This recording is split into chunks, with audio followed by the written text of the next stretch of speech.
Hi students, അപ്പോൾ നമ്മൾ ഈ സെഷൻ ഡിസ്കസ് ചെയ്യാൻ പോകുന്നത് Bernoulli's equation of real fluid ആണ് നമ്മൾ ഡിസ്കസ് ചെയ്യാൻ പോകുന്നത്. അപ്പോൾ നമ്മൾ മുമ്പ് ഡിസ്കസ് ചെയ്തത് ഐഡിയൽ ഫ്ലൂയിഡ്സ് ആയിരുന്നു. ഐഡിയൽ ഫ്ലൂയിഡ് എന്ന് വെച്ചാൽ അവിടെ എന്തായിരിക്കും വിസ്കോസിറ്റി എന്ന് പറയുന്നത് 0 ആയിട്ടുള്ള കണ്ടീഷനാണ് നമ്മളോട് എന്ത് ചെയ്തത് ഡിസ്കസ് ചെയ്തത് അല്ലെ. വിസ്കോസിറ്റി ഈസ് ഈക്വൽ ടു 0 എന്ന് പറയുന്ന കണ്ടീഷനാണ് നമ്മൾ ഡിസ്കസ് ചെയ്തത്. അപ്പൊ അങ്ങനെയുള്ള കണ്ടീഷനിൽ അവിടെ ലോസോ കാര്യങ്ങളോ ഒന്നും സംഭവിക്കില്ല. പക്ഷെ റിയൽ ഫ്ലൂയിഡിന്റെ കേസിൽ അങ്ങനെയല്ല. റിയൽ ഫ്ലൂയിഡിന്റെ കേസിൽ അവിടെ എന്ത് സംഭവിക്കും?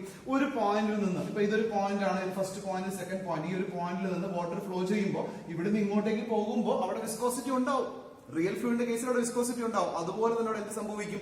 ലോസ് സംഭവിക്കും. So Bernoulli's equation for real ഫ്ലൂയിഡിന്റെ ഒരു പ്രോബ്ലം ആണ് നമ്മൾ ഇവിടെ ഡിസ്കസ് ചെയ്യാൻ പോകുന്നത്. ബെർണോളിസ് ഇക്വേഷൻ ഫോർ റിയൽ ഫ്ലൂയിഡിന്റെ കേസ് നമ്മൾ തൊട്ട് മുമ്പ് ഡിസ്കസ് ചെയ്തതായിരുന്നു ഐഡിയൽ ഫ്ലൂയിഡിന്റെ കേസ് ആയിരുന്നു. ഇപ്പൊ നമ്മൾ ഡിസ്കസ് ചെയ്യുന്നത് എന്താ? Bernoulli's equation for real fluid ആണ് നമ്മൾ ഇവിടെ ഡിസ്കസ് ചെയ്യാനായിട്ട് പോകുന്നത്. ക്വസ്റ്റ്യൻ ഇതാണ്: a conical tube of length 2 meter is fixed vertically with its smaller end upwards. അപ്പൊ ഇത്രയും കാര്യം വായിക്കുമ്പോൾ തന്നെ നമുക്ക് എന്ത് ചെയ്യാം? വളരെ ഈസി ആയിട്ട് നമുക്ക് ആ ഫിഗർ അങ്ങ് വരയ്ക്കാം. എന്തായിരുന്നു പറഞ്ഞിരിക്കുന്നത്? ലെങ്ത് എന്ന് പറയുന്നത് 2 meter ആണ്. ഓക്കെ, ലെങ്ത് എന്ന് പറയുന്നത് 2 meter ആണ്. ഒരു കോണിക്കൽ ട്യൂബ് ഉണ്ട്, അതിന്റെ ലെങ്ത് എന്ന് പറയുന്നത് 2 meter ആണ്. വിച്ച് ഇസ് ഫിക്സ്ഡ് വെർട്ടിക്കലി ആണ് അത് എന്ത് ചെയ്തിരിക്കുന്നത്?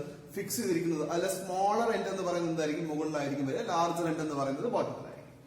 The velocity of flow at the smaller end is 5 meter per second. Smaller end, അതായത് ഈ എൻഡിലെ വെലോസിറ്റി എന്ന് പറയുന്നത് 5 meter per second ആണെന്ന് പറഞ്ഞിട്ടുണ്ട്. At the lower end it is 2 meter per second. Lower end എന്ന് പറഞ്ഞാൽ എവിടെയാ? ഈ പോയിന്റ്. അവിടെ എത്രയാണെന്ന് പറഞ്ഞിരിക്കുന്നു? 2 meter per second ആണ് എന്നുള്ള കാര്യം പറഞ്ഞിരിക്കുകയാണ്. Pressure head at the smaller end is 2.5 meter of liquid. Smaller എൻഡിലുള്ള pressure head എന്ന് പറയുന്നത് എത്രയാണ്? 2.5 meter ഓഫ് ലിക്വിഡ് ആണ്. അതായത് ഈ എൻഡിലെ സ്മോളർ എന്ന് വെച്ചാൽ ഈ എൻഡ് അല്ലെ, ഫസ്റ്റ് ഇതാണ് സ്മോളർ എൻഡ്. അവിടെ ആ സ്മോളർ എൻഡിലുള്ള പ്രഷർ ഹെഡ് എന്ന് പറയുന്നത് എത്രയാണ്? 2.5 meter എന്നാണ്. അപ്പൊ ഓർമ്മിക്കുക, ക്വസ്റ്റ്യനിൽ രണ്ട് രീതിയിൽ പറയാമേ. പ്രഷർ എന്ന് പറഞ്ഞ് ക്വസ്റ്റ്യനിൽ ഇത്ര x newton per centimetre square എന്നോ ന്യൂട്ടൺ പെർ മീറ്റർ സ്ക്വയർ എന്നോ പറഞ്ഞ് എന്ത് ചെയ്യാം? ക്വസ്റ്റ്യനിൽ തന്നിട്ടുണ്ടാവും. Pressure is equal to. അതുപോലെ തന്നെ പറയാം പ്രഷർ ഹെഡ് എന്ന് പറയാം. പ്രഷർ ഹെഡ് എന്ന് പറഞ്ഞാൽ എന്താ?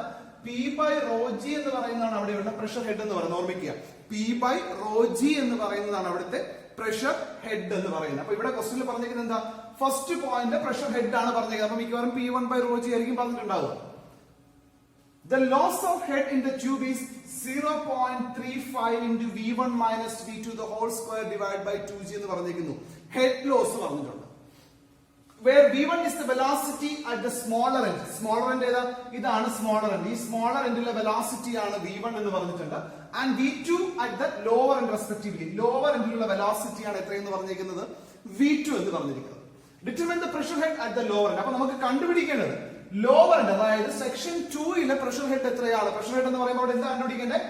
P2 by rho g ആണ്. അപ്പൊ അങ്ങനെയാണെങ്കിൽ ക്വസ്റ്റ്യനിൽ കാൽക്കുലേറ്റ് ചെയ്യുന്നത് P2 by rho g. Flow takes place in the downward direction. Flow എങ്ങനെയാണ്? ഡൗൺവേർഡ് ഡയറക്ഷനിലാണ് ഫ്ലോ അവിടെ സംഭവിക്കുന്നത്. ഇത്രയാണ് ക്വസ്റ്റ്യനിൽ പറഞ്ഞിരിക്കുന്ന കാര്യം. അപ്പൊ അത് ബേസ് ചെയ്ത് നമ്മൾ എന്ത് ചെയ്തു? ഫിഗർ വരച്ചു. ഇനി Bernoulli's equation for real fluid ഇത്രയും മാത്രം ഓർമ്മിച്ചാൽ മതി. നമുക്കറിയാം P1 by rho g plus V1 square by 2g plus Z1 plus P2 by rho g plus V2 square by 2g plus Z2. Total energy എന്ന് പറയുന്നത് എന്താണ്? Same ആണെന്ന് പറഞ്ഞു. പക്ഷെ ഇവിടെ ഈ പോയിന്റിൽ നിന്ന് ഇങ്ങോട്ടേക്ക് വരുമ്പോൾ എന്ത് സംഭവിക്കുന്നുണ്ട്? കുറച്ച് എമൗണ്ട് ലോസ് സംഭവിക്കുന്നുണ്ട് അല്ലെ. അപ്പൊ ഇവിടുന്ന് ഒരു പർട്ടിക്കുലർ എമൗണ്ട് ഓഫ് എനർജി ഉണ്ടായിരുന്നു. ആ എനർജിയാണ്, ആ ടോട്ടൽ എനർജിയാണ് P1 by rho g plus V1 square by 2g plus Z1. ഇനി ഞാൻ ഇത്രയും മാത്രം എടുത്തു കഴിഞ്ഞാൽ അത് ഈക്വൽ എന്ന് എനിക്ക് പറയാൻ പറ്റൂ? ഇല്ല. കാരണം ഇവിടുന്ന് പുറപ്പെട്ടപ്പോൾ ഉണ്ടായിരുന്ന കുറച്ച് എനർജി ഇവിടെ എത്തിയപ്പോൾ എന്ത് ചെയ്തു? ഹെഡ് ലോസ് ആയിട്ട് പോയിട്ടുണ്ട്.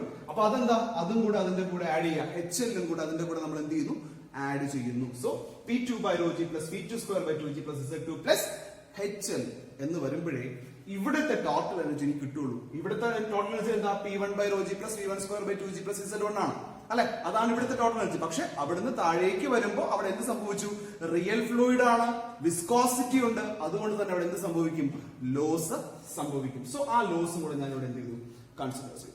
ക്വസ്റ്റ്യനിൽ ഗിവൺ ഡേറ്റാസ് എന്തൊക്കെയാണ്? ലെങ്ത് എത്രയാണ് എന്നുള്ള കാര്യം 2 meter ക്വസ്റ്റ്യനിൽ പറഞ്ഞിട്ടുണ്ട്. വെലോസിറ്റി V1 എന്ന് പറയുന്നത്, അതായത് സ്മോളർ എൻഡിലെ വെലോസിറ്റി ആണ് V1 എന്ന് പറഞ്ഞിട്ടുണ്ട്. ആ V1ന്റെ വാല്യൂ ക്വസ്റ്റ്യനിൽ പറഞ്ഞിട്ടുണ്ട് 5 meter per second ആണ് എന്നുള്ളത് ക്വസ്റ്റ്യനിൽ പറഞ്ഞിട്ടുണ്ട്. അതുപോലെ തന്നെ P1 by rho g 2.5 meter of liquid എന്ന് പറയുന്നത് എന്ത് ചെയ്തിട്ടുണ്ട്? ക്വസ്റ്റ്യനിൽ പറഞ്ഞിട്ടുണ്ട്. P1 by rho g യുടെ വാല്യൂ അറിയാം. V2 is equal to 2 meter per second ആണ് എന്നുള്ള കാര്യം എന്ത് ചെയ്തിട്ടുണ്ട്? ക്വസ്റ്റ്യനിൽ മെൻഷൻ ചെയ്തിട്ടുണ്ട്. ഇനി അതുപോലെ തന്നെ ലോസ് ഓഫ് ഹെഡ് പറഞ്ഞിരിക്കുന്നത് 0.35 into v1 minus v2 the whole square divided by 2g ആണ്. v1 ന്റെ വാല്യൂ നമുക്കറിയാം, v2 ന്റെ വാല്യൂ നമുക്കറിയാം. സബ്സ്റ്റിറ്റ്യൂട്ട് ചെയ്താൽ എനിക്ക് എന്ത് കിട്ടും? Head loss is equal to കിട്ടും 0.16 മീറ്റർ ആണ് അവിടെയുള്ള ഹെഡ് ലോസ് എന്ന് പറഞ്ഞ് എനിക്ക് കിട്ടിയത്. Pressure head at lower P2 by rho g ആണ് എനിക്ക് എന്ത് ചെയ്യേണ്ടത്? കാൽക്കുലേറ്റ് ചെയ്യേണ്ടത്. P2 by rho g ആണ് കാൽക്കുലേറ്റ് ചെയ്യേണ്ടത്. ബാക്കി എല്ലാ വാല്യൂസും എനിക്ക് അറിയാലോ. ആ അറിയാവുന്ന എല്ലാ വാല്യൂസും എന്ത് ചെയ്യാം? ഈ ഇക്വേഷനിലോട് ഞാൻ എന്ത് ചെയ്യുന്നു? സബ്സ്റ്റിറ്റ്യൂട്ട് ചെയ്യുന്നു. അറിയാവുന്ന എല്ലാ വാല്യൂസും എന്ത് ചെയ്യാണ്? ആ ഇക്വേഷനിൽ ഞാൻ എന്ത് ചെയ്യുന്നു? സബ്സ്റ്റിറ്റ്യൂട്ട് ചെയ്യുന്നു. സോ കൊടുക്കുക P1 by rho g എത്രയാ? 2.5 ആണെന്നുള്ള കാര്യം ക്വസ്റ്റ്യനിൽ പറഞ്ഞിട്ടുണ്ട്. v1 square divided by 2g. v1 ന്റെ വാല്യൂ എത്രയാ? 5 ആണ്. അപ്പൊ 5 square divided by 2g. Z1 എന്ന് പറയുന്നത് ശ്രദ്ധിക്കുക, വെർട്ടിക്കലി പ്ലേസ്ഡ് ആണെന്നുള്ള കാര്യം ഓൾറെഡി പറഞ്ഞിട്ടുണ്ട്. അപ്പൊ ഇതിന്റെ ഹൈറ്റ് എത്രയാ?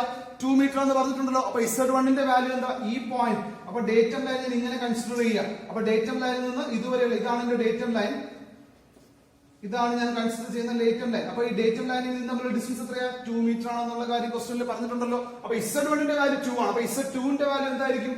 Z2 is equal to 0 ആയിരിക്കും Z2 ന്റെ വാല്യൂ എന്ന് പറയുന്നത്. ഇങ്ങനെയും ക്വസ്റ്റ്യൻ വേരിയേഷൻ വരാൻ കേട്ടോ. വെർട്ടിക്കലി പ്ലേസ് ചെയ്തിരിക്കുന്നു എന്ന് പറഞ്ഞിട്ട് Z2 ന്റെ വാല്യൂ ചിലപ്പോൾ എന്തായിരിക്കും? 0 ആയിരിക്കാം. അപ്പൊ Z1 ന്റെ വാല്യൂ എത്ര കിട്ടി? 2 എന്ന് കിട്ടി. P2 by rho g അറിയില്ല, അൺനോൺ ആണ്. v2 square by 2g. v2 ന്റെ വാല്യൂ അറിയാലോ എത്രയാ? 2 മീറ്റർ പെർ സെക്കൻഡ്. അപ്പൊ therefore 2 square divided by 2 9.81. Z2 ന്റെ വാല്യൂ എന്താന്ന് പറഞ്ഞു? 0 ആണ്. കാരണം ഡേറ്റ ലൈൻ വെർട്ടിക്കലി പ്ലേസ് ചെയ്തിരിക്കുകയാണ്.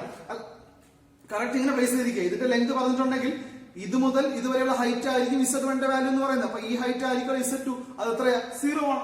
സോ അവിടെ ഞാൻ 0 കൊടുത്തു. 0 പ്ലസ് HL ന്റെ വാല്യൂ സബ്സ്റ്റിറ്റ്യൂട്ട് ചെയ്ത് എനിക്ക് എത്ര കിട്ടി? 0.16 മീറ്റർ എന്ന് കിട്ടി. അത് സിംപ്ലിഫൈ ചെയ്യുമ്പോൾ എനിക്ക് എന്ത് കിട്ടും? P2 by rho g is equal to 5.407 metre of fluid. എനിക്ക് എന്ത് കിട്ടുന്നു? ആൻസർ കിട്ടുന്നു. യൂണിറ്റ് മാറിപ്പോരുത്. ഹെഡ് ലോസിന്റെ എത്രയാണ്? മീറ്ററിലാണ് യൂണിറ്റ് വരിക. P2 by rho g ആണ്. അപ്പം പ്രഷർ ഹെഡ് ആണ്, അതുകൊണ്ടാണ് അവിടെ യൂണിറ്റ് മീറ്ററിൽ വന്നത്. v2 square by 2g ആണെങ്കിലും അവിടെ എത്ര വരുള്ളൂ? യൂണിറ്റ് എന്ന് പറയുന്നത് മീറ്റർ ആയിരിക്കും. കൈനറ്റിക് ഹെഡിന്റെയും ആ യൂണിറ്റുകൾ തമ്മിലൊന്നും മാറിപ്പോകരുത്. സോ ഇത്രയാണ് റിയൽ ഫ്ലൂയിഡിന്റെ കേസിൽ വരുമ്പോൾ നമ്മൾ അറിയേണ്ടത്. ഓർമ്മിക്കേണ്ട ഇത്ര മാത്രമേ ഉള്ളൂ. ഒരു പോയിന്റിൽ നിന്ന് അടുത്തൊരു പോയിന്റിലേക്ക് വരുമ്പോൾ റിയൽ ഫ്ലൂയിഡിന്റെ കേസിലാണെങ്കിൽ അത് വിസ്കസ് ഫ്ലോ ആയിരിക്കും. അങ്ങനെ വരുമ്പോൾ എന്ത് സംഭവിക്കും? ലോസ് ഉണ്ടാകും. ആ ലോസും കൂടെ ഞാൻ അവിടെ എന്ത് ചെയ്യുന്നു? കൺസിഡർ ചെയ്യുന്നു. പിന്നെ ഓർമ്മിക്കണം എന്താ? ഹെഡ് ലോസ് ക്വസ്റ്റ്യനിൽ മെൻഷൻ ചെയ്തിട്ടുണ്ടാവും. ബാക്കിയുള്ളതൊക്കെ ഈസി ആയിട്ട് നമുക്ക് ചെയ്യാം. വെലോസിറ്റി തന്നിട്ടുണ്ടായിരുന്നില്ല എന്നുണ്ടെങ്കിൽ കണ്ടിന്യൂറ്റി ഇക്വേഷൻ വെച്ച് നമുക്ക് എന്ത് ചെയ്യാം? അവിടെ വെലോസിറ്റി നമുക്ക് എന്ത് ചെയ്യാനായിട്ട് പറ്റും? കാൽക്കുലേറ്റ് ചെയ്യാനായിട്ട് പറ്റും. ഓക്കെ, കാരണം ഡയമീറ്റർ പറഞ്ഞിട്ടുണ്ടെങ്കിൽ ഏരിയ കാൽക്കുലേറ്റ് ചെയ്യാലോ. അതുവഴി എനിക്ക് എന്ത് ചെയ്യാം? വെലോസിറ്റി കാൽക്കുലേറ്റ് ചെയ്യാം. നേരത്തെ പ്രോബ്ലം നമ്മൾ ചെയ്തു.